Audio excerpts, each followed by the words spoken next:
Hey guys, coldbrew here. Welcome back to another Raid Shadow Legends video. I want to show you guys my one and only build for this epic nuker champion, single target DPS champion. It's the one and only Phoenix. So why would you need to use this champion? Well, if you are running some classic arena fights or even the live arena, I would say more so, and you're having issues with those double reviver teams, even triple reviver teams, then Phoenix will be key for you to enable a block revive to happen. So why do I say that? Well, Phoenix has it on his default skill, and it's one of the strongest A1s I would say that you can find in an epic. All right, let's go over his kit and why this is so good. A1 attacks one enemy, can do a double hit if there's any debuffs on the enemy. Unusual, unlikely that you'll have debuffs on the enemies, usually because of all the polymorphs, and we don't really run debuffers anymore. But in lower arenas, that might be the case. If that is the case, then you'll be doing a double hit with a crazy multiplier. I think it's a 4.1 or a 4.5 on his A1, which is huge, especially for an epic with a high attack base. Like he has a 1.45 thousand attack. Enemies killed by this skill cannot be revived. This is what makes him so good. You don't really use his A2. It's an AoE attack. Don't really use that. You can use it to drop their health a little bit, but that won't be the key to your success. Then you have the A3, which can also be used, but I would prefer to use the A1 over the A3, even if you've got a chance to apply a decreased defense or a decreased speed. This is more so a PvE skill. All right, you can use Phoenix for the Ice Golem dungeon, which he should have like a really high, look at that, yeah, really high rating, which I personally totally agree with this one. Arena offense, he also gets a high rating. This is the reason for that, because Ice Golem, he can block revive the add minions on the side of the boss at the end, guys. So you can actually lock out his A2 and A3 and just have Phoenix spam his A1, and eventually he'll bring them down. And then for arena offense, this works to your advantage because you want to get those block revives down. Let me show you my own Phoenix and how I've built him. The reason that I'm making this video, guys, I got a 5-star awakening for him the other day. Felt really lucky with that one because Phoenix was a champion that I eventually wanted to showcase. And I built out the masteries for him, Helm Smasher plus defensive. This one is very nice deterrence because you can get sleeped. One of your champions gets sleeped. There's a 20% chance he'll counter and do some nice damage with his A1. Shield Breaker is also very strong for arenas right now because of all the bolster sets, which provide a 25% boost to your damage. This provides a 25% boost to your damage when there's a shield on the enemy. And you won't be one-shotting, you know, the Duchesses and the Sifis and the Pythions or the Ukos. You won't be one-shotting them, especially if you got a bolster shield on. But an attack-based nuker who is not protected by something like a Necred will have a big problem against the Phoenix, right? His only chance to avoid that will be affinity. You know, the protection of the affinity, the weak hit happening, Phoenix won't be able to get the kill. But even if you do manage to get the kill, that will be good. Overall, I gave him my best gear available to make this showcase. 7.2 thousand attack, 194 speed, 293 crit damage with a 5-star awakening, which gives me those extra bit of bonuses here. Plus a very strong blessing, which let me tell you before you criticize my cruelty blessing right here. This is great for prolonged fights, even in PvP. In PvE, it's great. In PvP, it's also great, actually better, all right? Especially if you got a high star awakening, you can actually decrease defense by 30% on enemies just by hitting them multiple times. Okay, you need to hit them 15 times. But remember, live arena fights at the moment can go up to 10 minutes sometimes. Bad thing is that Phoenix won't survive that easily unless you go multiple revivers in there to also help him. But he has the threat of the block revives there, all right? So you gotta understand when it's the right time to use your Phoenix. I think Cruelty is great. Prolonged fights, especially on bosses reducing the defense, is great. But I think over these two, I would have personally gone with just Phantom Touch. But Cruelty has a very solid case right here. Crushing Rent, not so much. This is purely a PvE one, I would say, because on PvP you just get the 6% ignore defense on a level 60 target, which isn't that amazing. It's still good.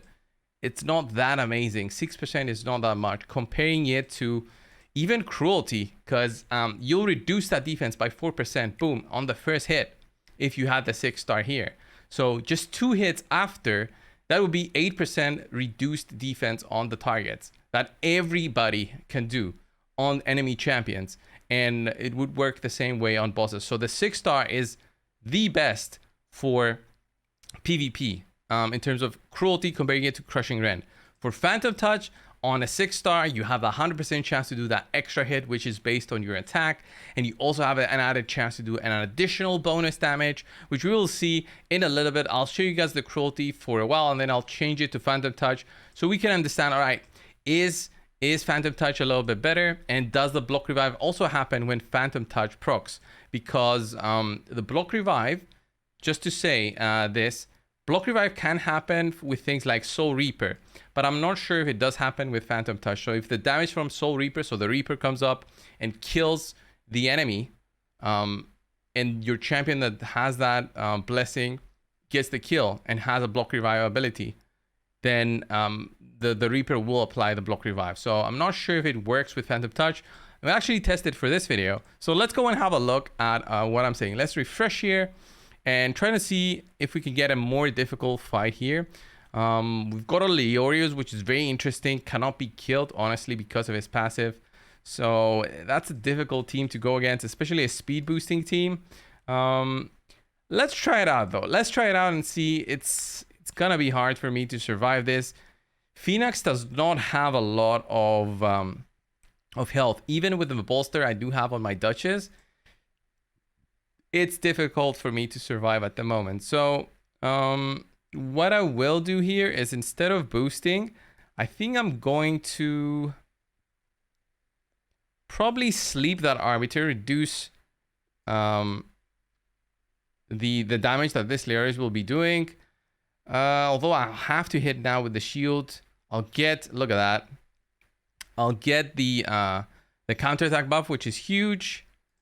And now I can actually apply this, and we actually get a turn. And now, look, boom, block revive. And there's the annoying passive. We even get the counters. So I'll let her attack me. I'll let her attack me. Hopefully she attacks my Phoenix, and you'll see what Phoenix is going to do to her. Ugh, the Wicked.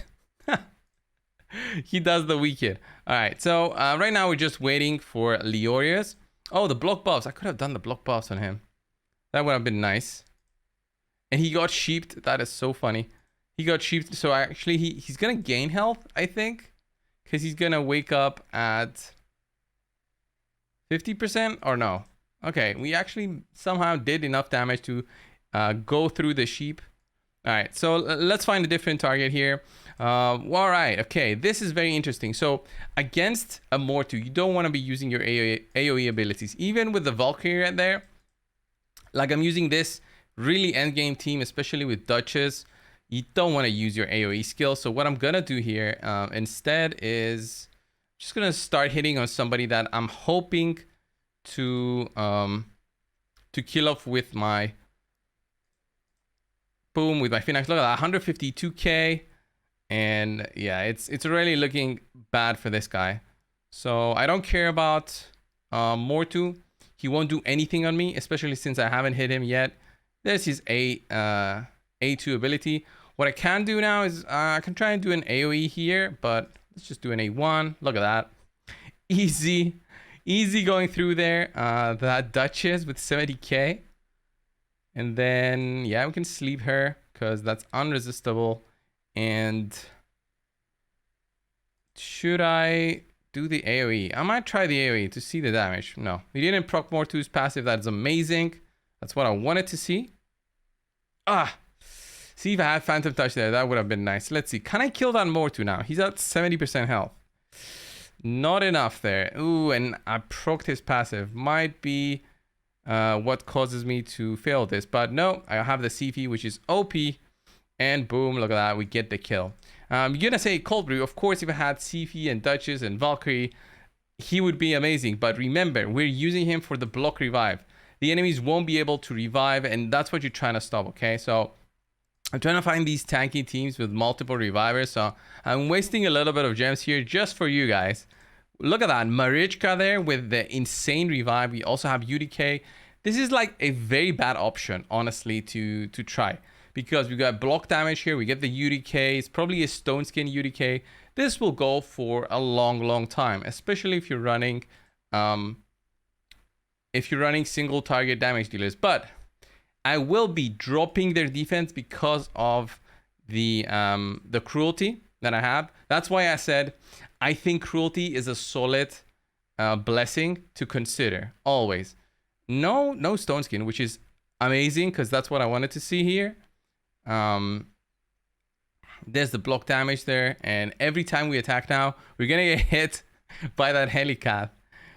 It's crazy. And he's ignoring the shields, by the way, which is additionally crazy. We cannot sleep because of the UDK. It's fine. It's fine. One eternity later. There it is. There's the block revive. And now we're just hitting Marichka. She's going to revive because of her very annoying passive, which is reviving everybody else except her own self. And then we'll have Uko be the one who just is so nasty.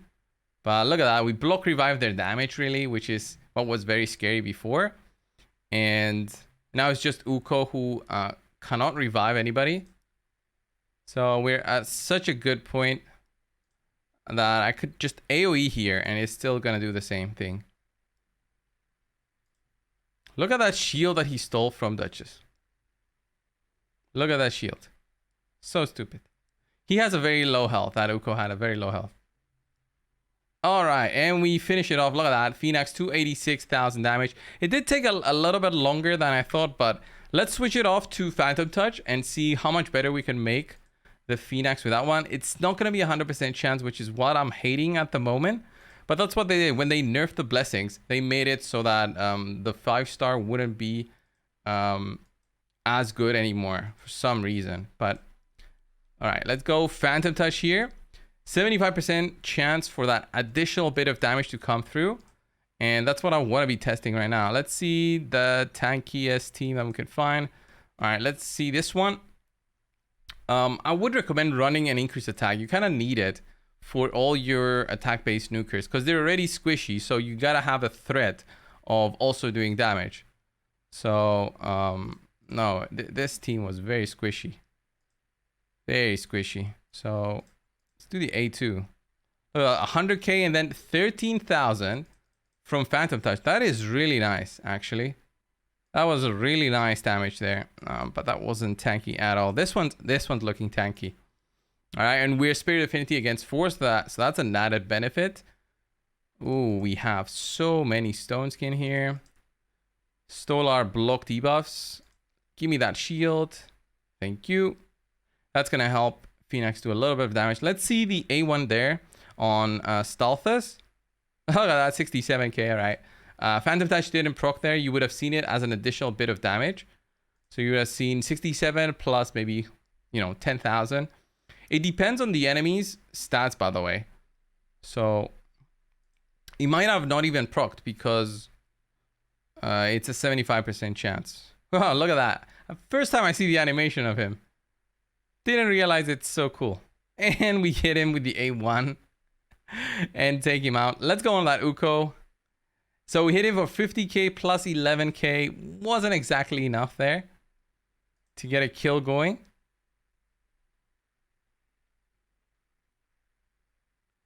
Am I going to counter there? No, because he removed the buff, right? Right. All right, let's boost. Still get the buffs. See the A1. 58k plus 9k. 9k is really not that bad. Not that bad. It can definitely be used. And then let's see, boom. Valkyrie taking them out. The shield from Valkyrie really makes the case for Phoenix right there. Makes it so much easier to use. Let's see. Is that... okay. Yeah, we're still gonna hit that because we gotta start hitting them. Oh, this helicat is gonna make this round so much longer. Yeah, let's just hit. Okay, let's hit this sheep and see. Oh, 97k, and then there was, okay, because of the sheep debuff, He hit once, and then the sheep counts as a debuff, so he hit twice, plus the Phantom Touch, and that's what caused the kill. All right, so with sheep, actually, he becomes so much better. Because that enables you to do a double hit. All right, did not realize that sheep would actually count as that. Of course it counts, but I didn't realize if sheep is still, that sheep is still there after the first hit. That's cool. Okay, we get a counterattack buff. Yeah, even with the shield, now we're going to get a counter. Let's see. Let's see Phoenix countering there on that Helicath. 25k. Yeah, we didn't proc Phantom Touch there. The one time I wanted to see it. There it is, 52k. Oh, we're going to counter now. Let's see a good hit. Boom. Loving it. I'm loving it. It's just it's forcing them not to use their AoEs with Valkyrie in there because of the threat. It is the threat of the block revive there. Let's refresh, find another annoying team here. We've got the UDKs. The UDKs are just stupid. All right, I'm not gonna go against this team. This team looks interesting. This one has got a Necrid in there, 400,000 power. That is gonna be our ultimate test, I would say, to close off the video, right? So we boost. All right, Uko can remove all our buffs, but it's fine. We'll have so many. He can remove every single one of them. He can remove 4. All right. I'm gonna counter on the Stone Skin, which is, it's okay. Let's see. Can I kill the Duchess? Oh yeah, that was much easier than I thought.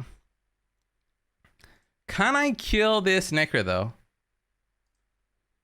This is gonna be interesting. Oh, I'm gonna get a counter. Is that? Oof. Wow, that really took away the health of that Necrit. That is the speed up, so that is also the revive. Let's see. Huh. Okay, we kill off the Necrit there from the protected damage. And I'm countering there. Ooh. Almost. And we get the kill. Easier than I thought. Should we try against a lockout team? Yeah, might as well. A +4 more 2. That doesn't change his chance to actually do anything here. So what I will do is I'll sleep this. I'll sleep that Warlord. And I won't do the AoE, obviously. Obviously will not do it, but good night, Warlord. Good night. All right, let's see. Yeah, you can have whatever you want. That Mortu is not gonna have enough. Oh, I'm not gonna buff here because I have so many block buffs on me at the moment. Just slowly taking away the shield. I'm still not convinced on Phantom Touch, by the way. I know it's better, but maybe 6-star is better because of the 100% chance to apply it, plus the extra damage. So I'm not 100% convinced. I think I'm actually going to go on that Necra there. He seems like a threat. He strengthened himself. All right, increase attack. Oh, did he remove it? No. Okay, good. Ally protected Uko. Let's see. Ooh. Okay, yeah, this is a longer fight, but this is the point of the Mortus is basically to stall. They know that you might not be able to. They might not be able to win the fight with the Mortar because of the randomness, but they are stalling me because I'm not using my AoE skills because of the fear of the peril, right? Let's see. 35k and 17k was just the Phantom Touch. So that is actually pretty good. That was half our damage. So yeah, no protection there. Yeah, and we get the kill. I don't think we block revive there. Phantom Touch did not work there. Yeah, Phantom Touch did not work. Maybe Soul Reaper worked before because it was a Neathway. And I was thinking of Neathway's Soul Reaper skill. And in either way, with any damage dealt, he actually gets the block revive. Maybe that's why Soul Reaper works on him. But if the block revive doesn't work with Phantom Touch, then again, Cruelty I think is the best. So now I have to hit the Mortu, so I might as well start shielding myself up. Not that it's going to play much of a role, but I'm going to have the counterattack. So that is cool. And we get him in 242. That is not a bad time to beat such a team. Really, not a bad time at all. So yeah, this was the showcase, guys, for Phoenix. I think it's a really strong champion. I showcased Cruelty. I showcased Phantom Touch as well. You guys can see it on your own. It depends on the blessing star that you have, especially lower stars on Phantom Touch. Like having what, a 15% chance for bonus damage, is that worth it? Not so much. And then if I compare it with Cruelty, even on the 1 star, you get the 1% per hit, which can eventually be a 10% on the enemy team, which is still okay. On a 3 star, it goes to 20% over 20 hits, which you can see in prolonged fights. You'll get at least 6-7 hits on the targets because the fights go on for long times. And in live arenas, it's been the case that you won't go for a fight that is 2 minutes or less unless the enemy has absolute advantage and completely wrecks you. That's when I've seen my fights go for less than 2 minutes. Anyway, guys, this was the video on Phoenix. Thank you all so much for watching. I will be streaming all later today my live arena fights. Thank you all, and I'll see you in the next one. See ya.